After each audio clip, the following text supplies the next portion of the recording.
Good morning, good morning, good morning. Good morning, good morning. I hate that bright light. No. Oof, I hate that. Oof, looks so old. Off. Anyway. Let me put my glasses back on. Okay, James Talarico. You guys see the thumbnail? You see the thumbnail, right? And you guys get it. You see the thumbnail. James Talarico. This is what we are dealing with today. And his town halls that he was doing this weekend. And the town halls that he will be doing for the next, I guess, I don't know how long he's going to be doing town halls. But hopefully he does more of them. So this week, he did something that made me stop and pay attention to him, right? In fact, he did two things. First, he started holding those town halls, and he has one tonight in Dallas. And he had one yesterday. That tells me he's willing to get out in front of people, answer questions, and have conversations that can't be edited down to, sound bites, right? And his third chair campaign. Second, when the disagreement involving Congressman Crockett spilled into social media, he didn't encourage his supporters to stop doing that or to stop piling on. He told them to stop last night. He wanted unity over division. And in today's political climate, that deserves to be recognized. So that's what he did last night. Let me play this clip. Just getting home from the James Talarico town hall that happened here in Houston. This was a Black Town. All right, what happened? Just died on me? She just died on me. Oh my God. She just died on me. But anyway, she was describing the campaign stop of James Talarico.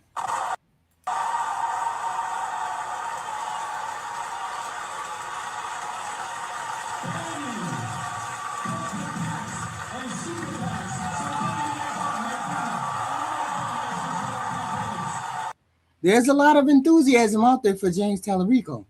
A lot of enthusiasm out there. Now, let's be clear before somebody takes everything out of context. Nobody's endorsing James Talarico. That's not what I'm doing right now.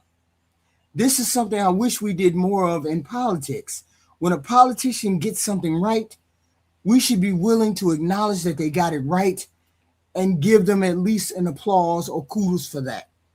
When they get something wrong, we should just be willing to call it out. That's how this credibility is supposed to be built. So I've spent years criticizing Democrats for showing up in Black communities only when they needed votes. I've criticized them for assuming that loyalty doesn't have to be earned. I've criticized them for talking about Black votes or taking Black votes for granted and talking about Black voters instead of talking to Black voters. So when I see somebody taking steps that move in a different direction, I'm going to acknowledge it. But here's the thing. I don't think James Talarico is finished. I think he's just getting started, or he should just get started, because holding a town hall is the first good step. Calling for unity inside your own party is another good step. Now, I want to see something bigger. I want to see whether James Talarico is willing to build the kind of Democratic Party that doesn't just visit Black communities during the campaign, but invest in relationships long before election day comes along. That's the conversation I want to have tonight, because I think this is a good start. But you don't stop there, okay? He can't stop there, okay? This is him talking at a town hall. Hold on. Talarico. To be my supporter. Hey, man, hold on. If you claim to be a part of this movement that we are building, please keep Congresswoman Crockett's name out of your mouth. All right, thank you. The Congresswoman and I ran a competitive primary. She and I have been friends since we both served in the state legislature together. She is a leader in this state, she's a leader in this country, and she deserves the utmost respect. And she has a job as a congresswoman. She doesn't need to be doing any of this, but she is recruiting, supporting, fundraising for down ballot candidates all over this state, all over this country. And that is how we're gonna win. If the congresswoman can turn some of her star power onto these races that don't get enough attention, that's a game changer.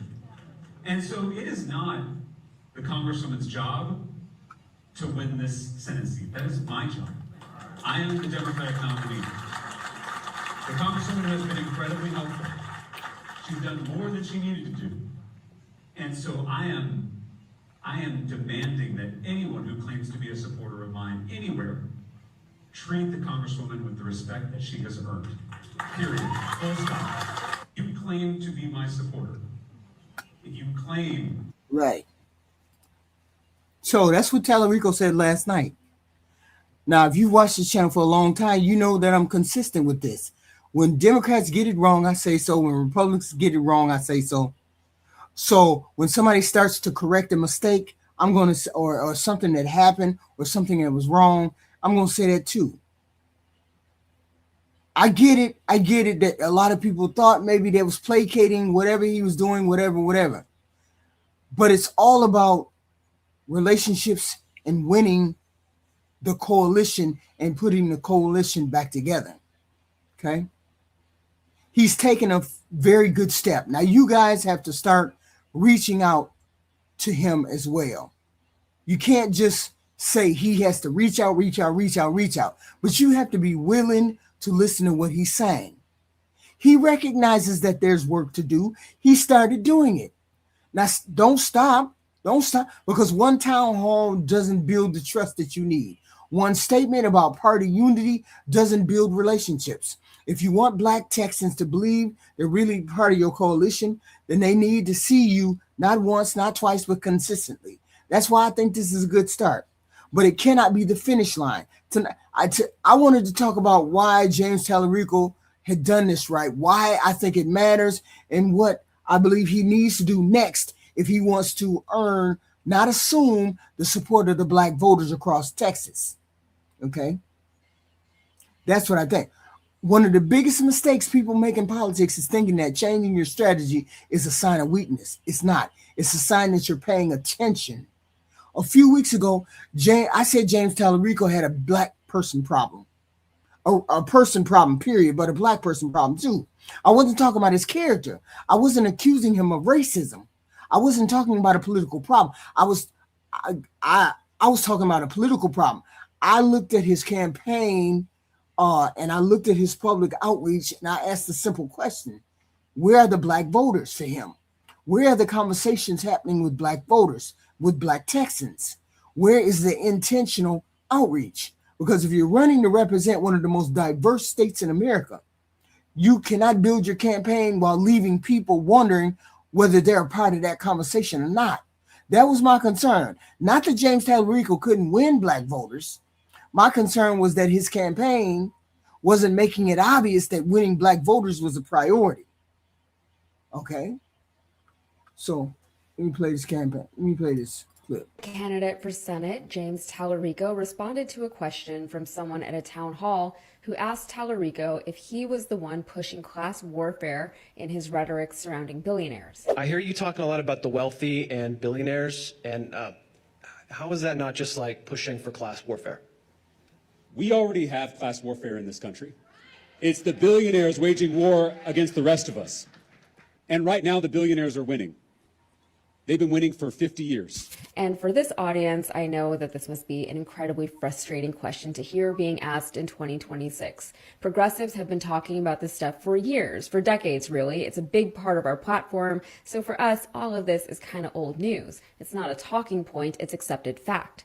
But I always say that part of the struggle of being a so-called progressive is that you tend to be ahead of the times in your ways of thinking, idealistic even. So a lot of the time, we're just desperately waiting for others to catch up to where we're at. Sometimes that does happen and sometimes it doesn't, but in politics, there's always a push and a pull. We're the ones pushing forward while the conservatives are pulling backwards. So while it is frustrating to hear this question being asked in earnest, I'm personally thrilled that a man wearing a cowboy hat in Texas is even willing to stand up and ask this question at all to a Democratic Senate candidate, no less. I am thrilled that that cowboy is at that town hall. And I'm thrilled that he's trying to understand something he doesn't yet understand. And no, I don't blame him for not yet understanding something that, again, we have been screaming about for years. There is so much that people take for granted as far as what is and isn't within the general overall bigger zeitgeist, especially these days, because we have built such impenetrable silos around ourselves and our chosen cohorts.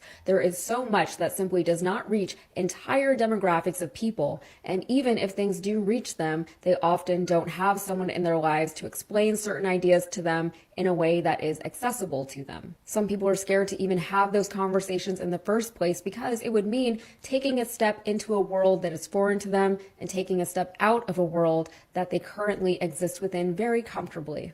But before Yeah, but see that right there is the people who get in my comment section talking about Democrats are so racist, like Republicans haven't made it very obvious that they. I wish you Republicans would not be in my comment section talking about Democrats are racist. You guys don't want black voters over in the Republican Party.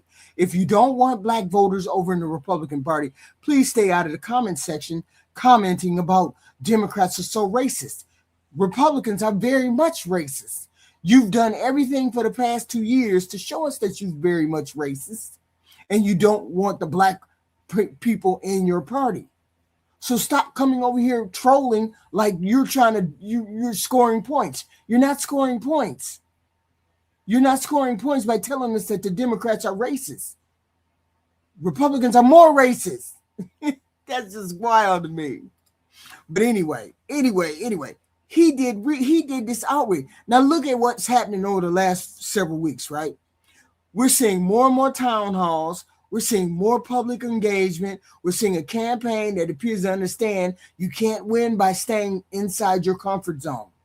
And I think that's important because campaigns aren't static. Good campaigns adjust. Do you have black people on your campaign that can tell you what you need to do in order to reach out to the black vote, Hispanic people on your campaign that tell you how to reach out to the Hispanic vote? You need those people on your team. Okay. You need those people on your team in order for that to happen. Okay. Politics ain't about pretending you already have every answer. We're not saying that. Politics is about recognizing when voters are telling you something and having enough humility to understand and respond and humble yourself. From where I'm sitting, it looks like the campaign heard some of the criticism that people had, and not just my criticism, because I had a whole video on he needs to win over all the vote. He needs the white vote. He needs the Hispanic vote. He needs the black vote. I did a video on that. But I'm sure they had been listening because other people have been telling them the same thing, right?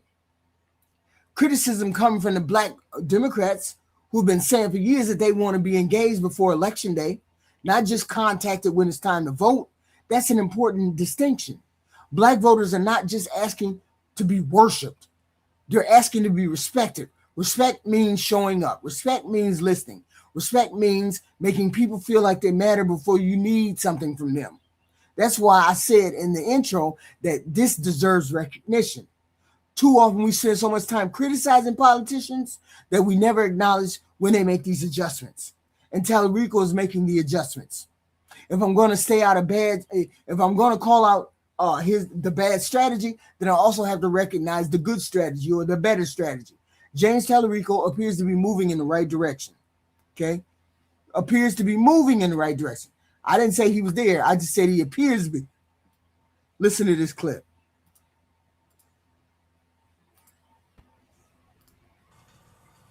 Well, Ken Paxton's billionaire handlers don't let him answer questions in public.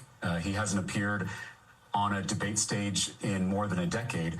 He refuses to answer really basic questions like, why did you give an Epstein-style sweetheart deal to an admitted child predator, Adam Hoffman?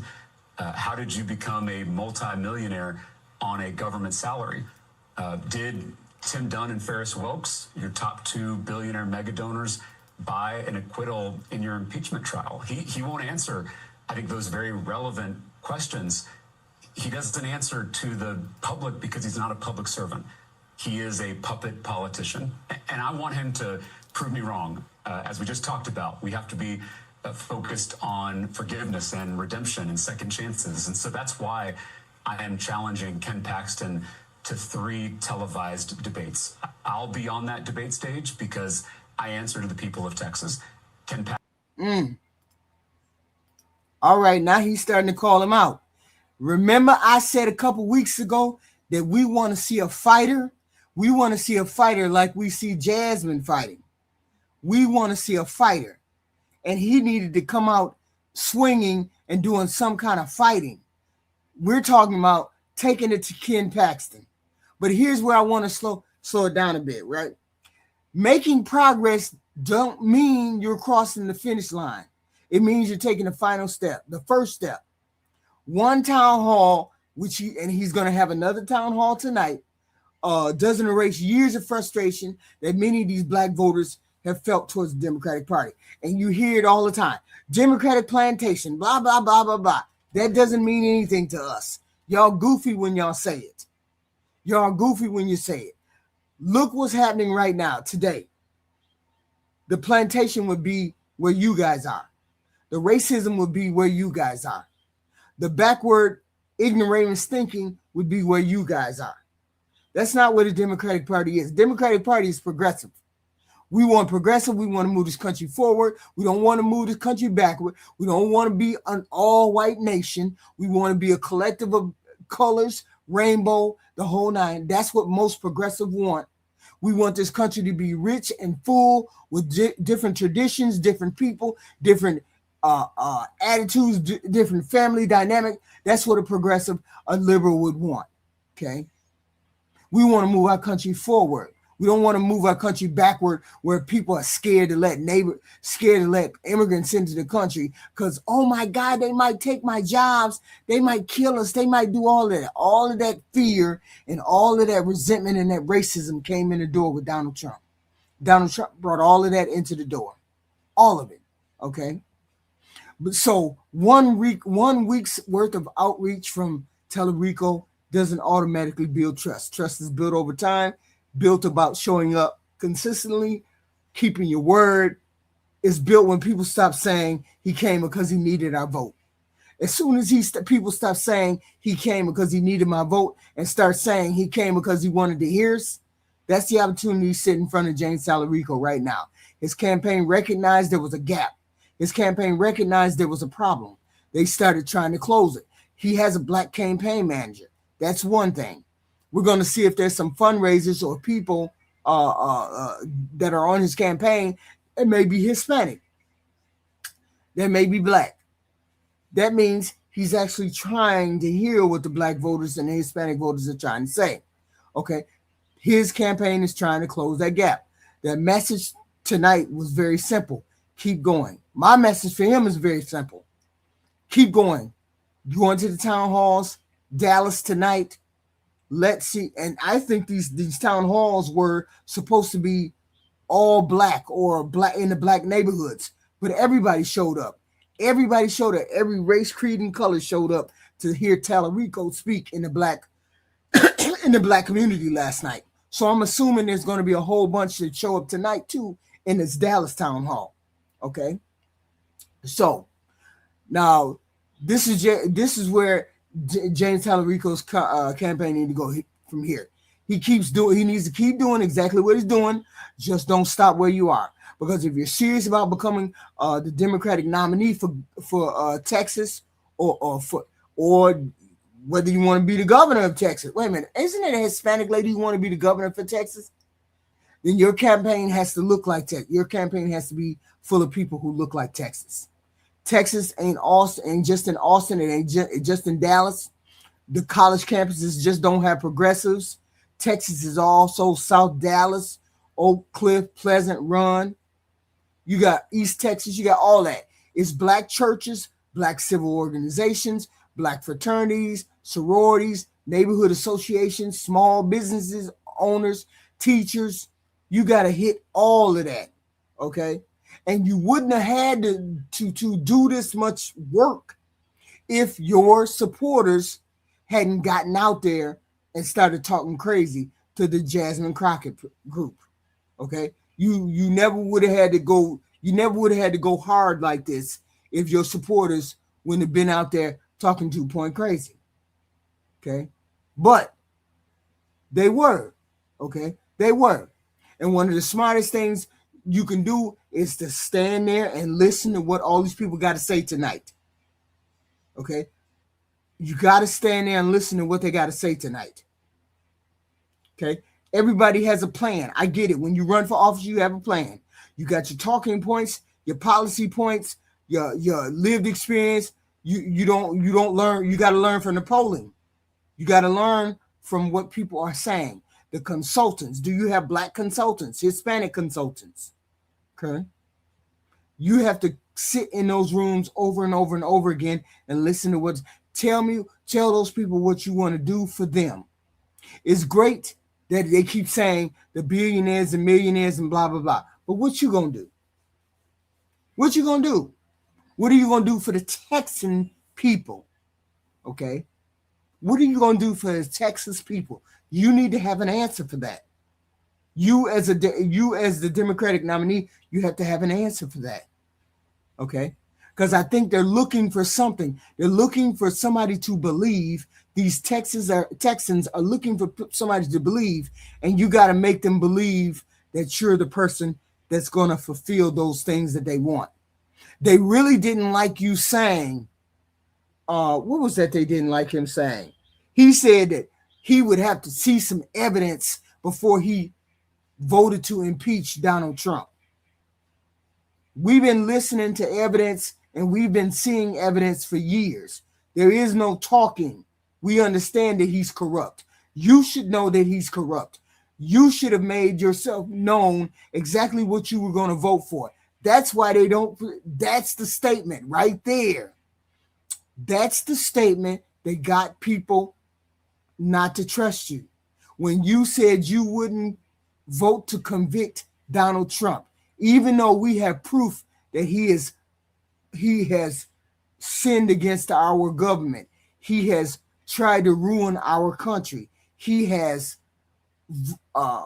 tried to divide our country. He has done all of these things. He has taken our country to the brink of ruin. He has broke the law. He has tried to violate the Constitution. These are the things that Donald Trump has tried to do. And when they asked you, would you vote to impeach Donald Trump? And you said no, that's what made them think that you were an undercover Republican. That's exactly it. Because it wasn't something that you said. You didn't do anything. You didn't do anything other than get online and say you wouldn't prosecute. And I understand that you were trying to be careful, Talarico, but that's how you lost the black vote. That's how you lost most of the black vote, by telling people that you would not convict Donald Trump. Everybody has enough evidence. Only the goofy people and the half retarded people don't understand that Donald Trump has broken many laws in America. He's broken enough laws in America. He's taken America too far to the brink. Most people know that. And Democrats definitely know it. So when you said you weren't going to indict or you weren't going to do anything about an impeachment, or no, not that you weren't going to do anything, you said you would have to see the evidence. We've already seen the evidence. We know the evidence. You know the evidence. This is why they don't trust you. Specifically black people. I think that's what it was. I was trying to figure out, how did these people decide that they weren't going to vote for James Talarico? It's because he said that. Okay, so now I want to challenge the Talarico directly. Don't wait until somebody tells you your numbers are slipping with black voters. Don't do that. Don't wait until the poll says you have work to do with black voters. Don't wait until October. Go now, go while there's nothing forcing you to go and talk to black voters, because that's how people know you're sincere. Anybody can show up when the election is 30 days out. Leadership is showing up when there's no political emergency. That's when the trust is going to be built. And let's be honest, black voters have heard these promises before. We've heard candidates say they're going to fight. Jasmine Crockett said she was going to fight. Y'all said y'all didn't want Jasmine Crockett. Y'all didn't want no fighter. Y'all wanted this mild-mannered white guy. This is what y'all said y'all wanted. But he going to have to learn how to fight. He going to have to learn to put his best foot forward. He can't sit there and be nice and cordial. We want a fighter. We also want a fighter, okay? We done heard all the questions before. We done heard all the headaches before, okay? We want to see somebody fight for the Texan people, okay? You can't keep treating black Texans like partners in afterthought. They have to be a part of the campaign from the beginning. They have to, credibility is what turns supporters into volunteers into organizers, and organizers into coalitions, and it takes to win what it's going to take to win Texas. Okay, here's where I'm spending so much time on this, right? It just ain't about James Talarico. This is about the Democratic Party finally learning a lesson that black voters have been trying to teach y'all for decades. For too long, Democrats have treated black voters like the most democratic, the most dependable supporters, while investing the least amount of time in maintaining those relationships. Think about that for a minute. If somebody has been loyal to you for election and time after time after time, why wouldn't you spend more time with them instead of less time with them? That's backwards. Loyalty should be rewarded with engagement, not taken for granted.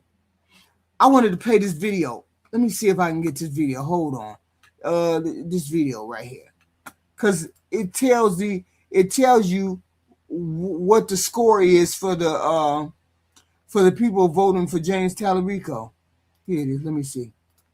Let me show you this video. Because I was like, he got more votes. He done got more votes than most people, right? Or he done got more votes than most people in who have ran, that are Democrats that have ran in Texas. He got 67% of the people, 67% of the vote in Texas. Black voters. Probably the last thing I'll say about Jasmine Crockett, because she asked to be left alone on a video today.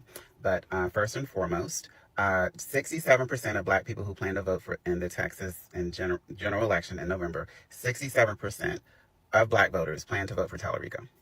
67%. 49% of Latinos, 33% of white voters. Black people are the highest demographic. So for all of you anti-black, racist mofos who are that way, but you don't realize it, for you all to keep saying black people need to get it together and she needs to get black people on board, 67% is his highest demographic that plans to vote for him. Latinos are 49%. White people are 33%. So all of y'all need to go talk to your relatives. All of y'all need to go talk to your skin folk about why that number is not higher than 33% when it was promised that he could get above that for white people and for Latinos. Secondly, you're accusing her of doing things that she's not doing when it would just take a simple search to understand what happened. The slate of speakers at the Texas Democratic Convention was already decided and advertised before she got a call from the Talarico campaign asking her to give a keynote. So yeah, it was already advertised who was speaking. She was not on that list. Nobody of color was on that list. And, well, I think Gina was, but everyone else was white on that list. And she took it as an afterthought invitation. I would too, like, it's already been advertised. You got all these people up here and you're inviting me at the last minute. I would think of it that way too. Third, y'all are accusing her of the most negative things without looking into why the things are happening or what she's actually doing. Down ballot access works because if there's a black community that's, again, 67%, his highest demographic, planning to vote for him, And if there are people in the black community, black voters, who are looking at him and saying, I don't really know him, I don't trust him, then she's going down ballot for people that they will get excited to vote about, so that they'll see his name on there and be like, okay, I'll just vote for him because he's Democrat and I don't want Ken Paxton. Black people don't want Ken Paxton. We don't want Ken Paxton. And y'all are stupid to think that we do. Stupid to think we do. Nobody wants Ken Paxton. We don't. But we will sit home. See, here's what y'all don't get. White folks don't get. We gonna be treated the same way regardless. Like the people in the comment section keep saying, Democrats are racist and Republicans are racist. So it don't make no difference who be in office to us. We hope that we get better representation. We hope for the best. We vote Democratic because we're hoping for the best. But if Ken Paxton win, oh well. That's the way we look at it, because we're not getting what we want, because James Talarico ain't coming over here telling us that we're going to get anything different. So a win-win would be Ken Paxton over in Washington, D.C., not dealing with the people in Texas. He ain't been held accountable in Texas at all. Maybe if y'all get him the hell out of Texas and let him win in the Senate, y'all Texas wouldn't have to deal with Ken Paxton at all. He'd be over there in the Senate somewhere. That's the way they think. That's the only thing I could think of how Texas people think, black Texans think, one way or the other. So you need to figure out how y'all gonna get those black voters back over there into the Democratic category, even though it's 67%. Okay, even though it's 67%, we have every right to expect candidates to earn our support. Texan people, they have every right to. That's not asking for special treatment. That's asking for the same respect every other voter gets, every other voter deserves. If a candidate wants your vote, they should ask for your opinion. They should want to hear your concerns about school, healthcare, housing, all that good stuff. Not because those issues belong only to black people, because black Texans are Texans. Those voices shouldn't be added as an afterthought. They should already be a part of the conversation. That's why I believe James Talarico has an opportunity that goes beyond this election. He can help change how Democrat candidates campaign in Texas. Imagine if every Democratic candidate running statewide committed to holding regular town halls in black communities, not just during campaign season, but throughout their campaign, and if elected, throughout their time in office. What if you said you were going to have, as a candidate, as a white candidate, Hispanic candidate, whatever, you just decided every year I'm going to have 4 town halls in the black community so I can hear the black concerns of Texas, or I can hear the black concerns of whatever state I'm from. Do you understand how important that would be and how far that would go in order for you to win the Democratic vote if you decided to do that? Imagine if listening became just as important as speaking. Imagine if showing up became a habit instead of a strategy.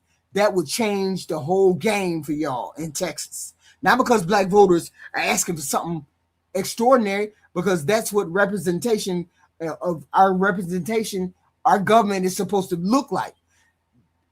And that's why my message today, well, it was tonight when I started it, today is important. Okay. James Talarico, you made a good start. Your campaign recognized there was work to do. You took meaningful steps in the right direction. Now, don't let those steps become a moment. Turn them into a habit, because habits build trust, and trust is what wins these elections. This is where I want to leave James Talarico a challenge. Don't let these town halls be remembered as campaign events. Let them be remembered as moments you decided to campaign differently. Because if you're trying to become a senator, You're not just asking people to vote for you. You're asking them to trust you with one of the biggest jobs in that state. Trust isn't built with one speech, one town hall, one viral video. Trust ain't built because somebody likes you personally. Trust is built because people know you're going to keep showing up. Okay?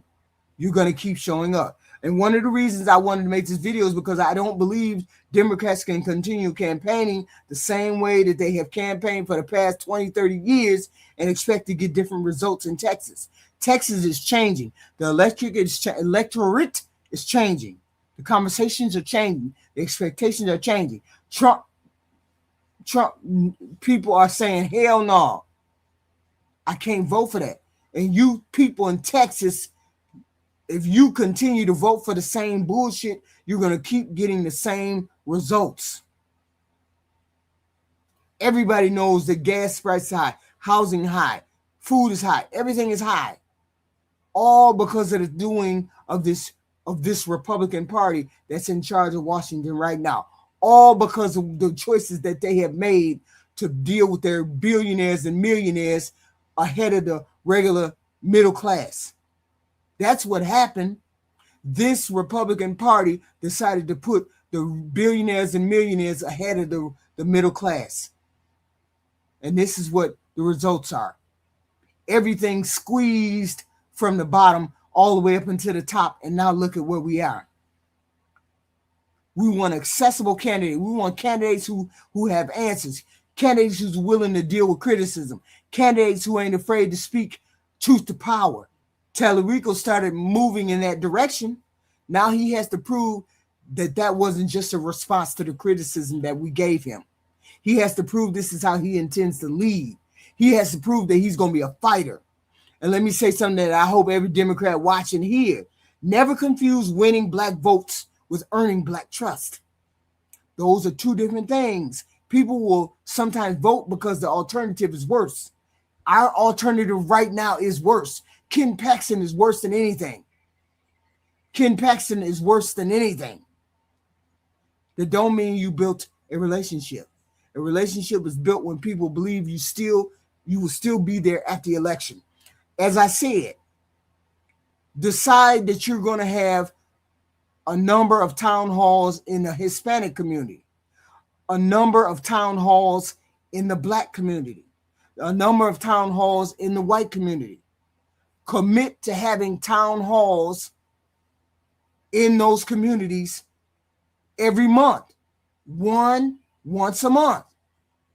If that's the case, make a commitment to say that you're going to do that, and you listen more than you talk.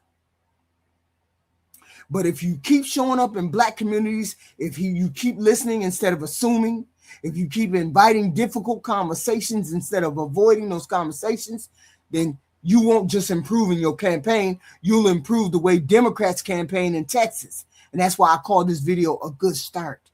It's a good start, but don't stop there, because I don't want this to become another campaign moment that disappears after election day. I want this to become the beginning of a different relationship between Democrats and candidates and black Texans. Build a presence, build respect, build listening, build trust. If James Talarico is serious about leading Texas, then this is his opportunity. He's made a good start. Now the challenge is keep going. Okay. If James Talarico's campaign, if you watch this video, I hope you hear it in the spirit that it's intended. This is not a hit piece against James Talarico. This is a challenge. A challenge. Listen to our voter.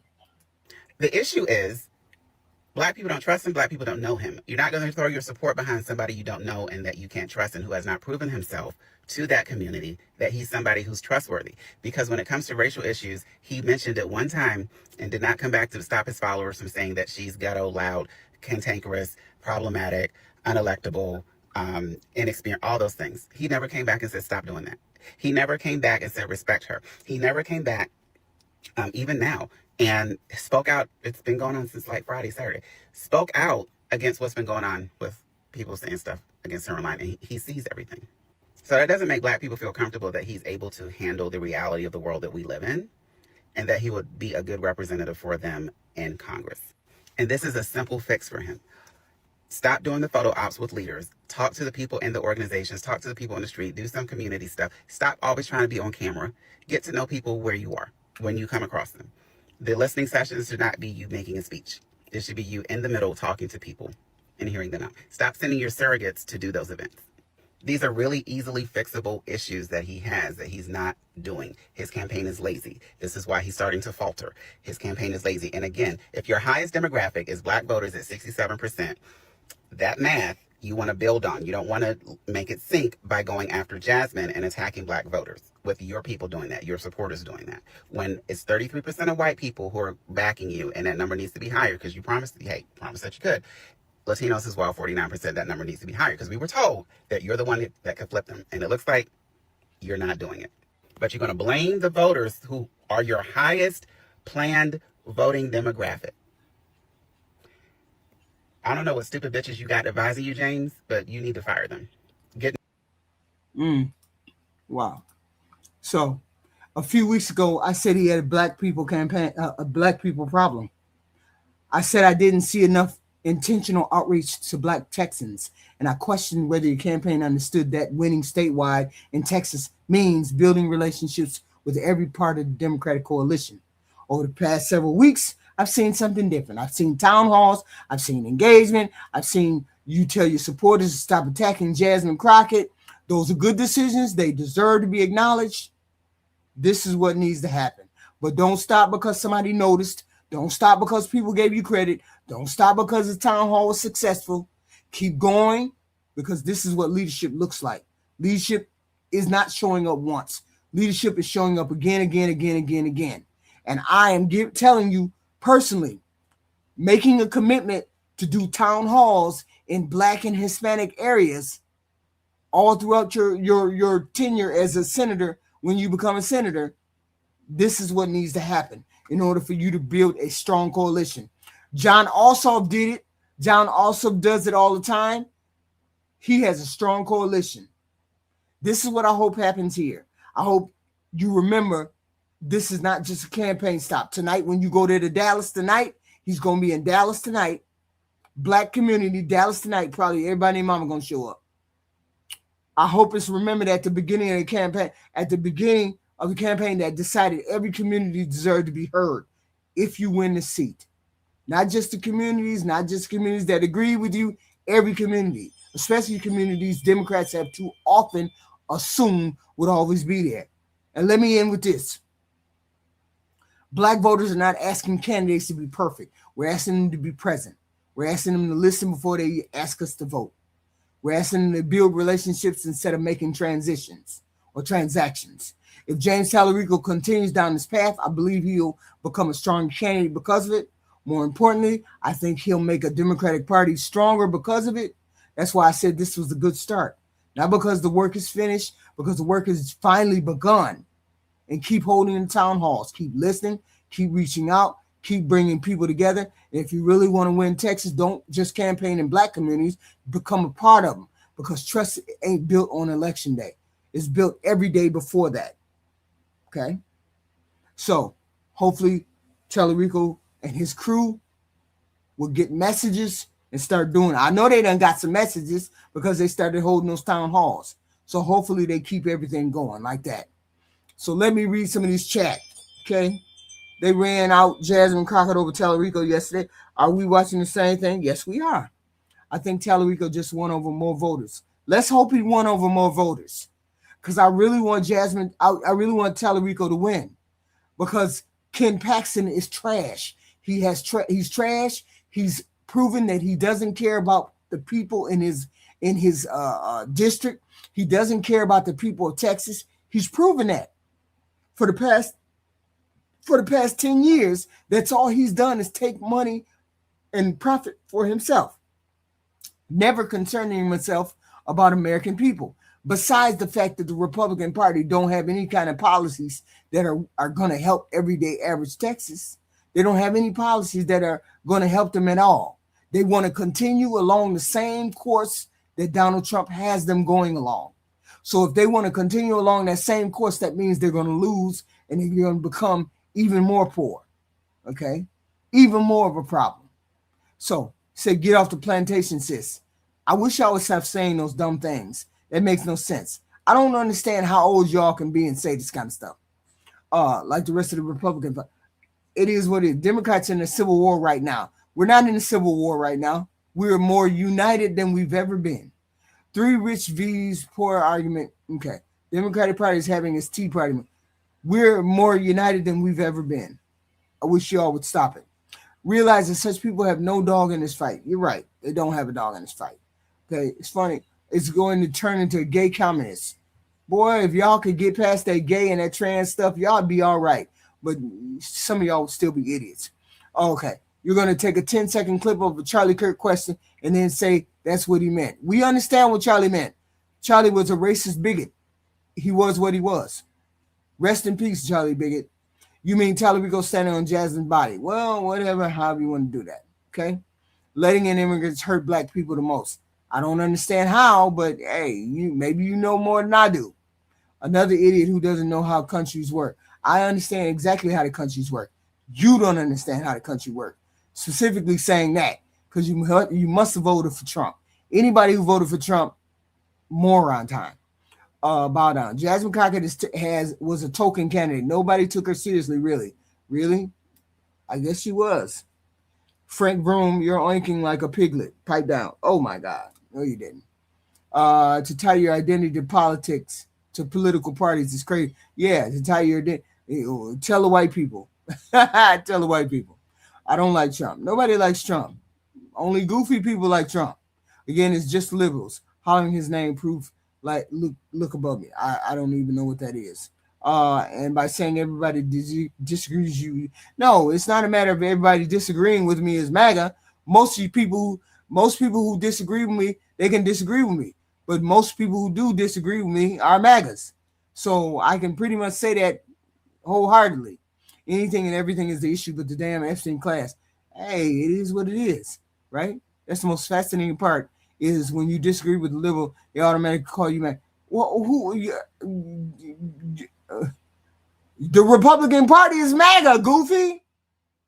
Your Republican Party is MAGA. All y'all are MAGA. Because none of y'all distinguish yourself as being anything other than MAGA. Because you agree with all the goofy talking points, all the goofy logic that a MAGA does. So I'm sorry. If I look over there and you're wearing a MAGA hat and you're wearing MAGA clothes, then I think you're a MAGA. If you're on the right and you're a Republican, you're a MAGA. And most of y'all disagree. Goofy. Are we running two accounts mortal? That makes no sense. Right. Is this a black supremacy channel? No, I don't think so. Blacks are racist. Yeah, but a little less than white people are racist, right? Why not just rights? Why does it have to be from Democrat? I have no idea what you mean. Nobody's going to vote for another Democrat. Yeah, right. Okay, they've been voting for him for the past year and a half. That's goofy logic, okay? Nobody wants to vote for a Republican. Republican people have ran our country into the ground. The Republican candidate, Republican Congress, the Republican Supreme Court, the Republican president has ran our economy and our people and our country into the ground. So now we don't want those people to keep running our country into the ground. So therefore, you're going to have to vote Republican if you want to see a change. Otherwise, you're going to be just struck again.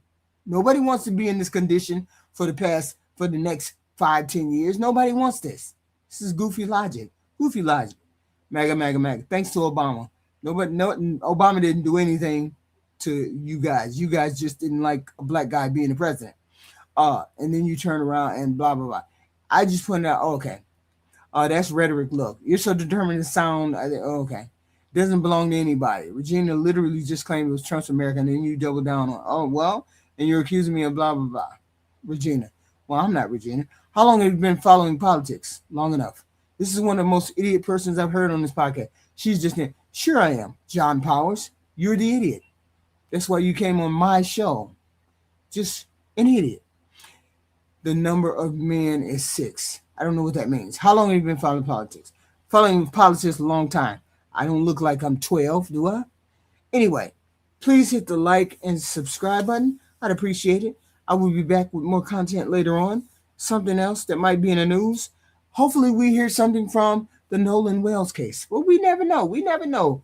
We hear something about his case. Hopefully, we hear something today. And hopefully, I'll be reporting on that tonight at 10 o'clock. So please, please, and thank you. Hit the like and subscribe button. I'd appreciate it. And I will be back. I'm exhausted. Exhausted. I've been up for 2 days. So I will see you in the next video. And I appreciate you. I appreciate you. Yes, I do. Yes, I do. Appreciate you.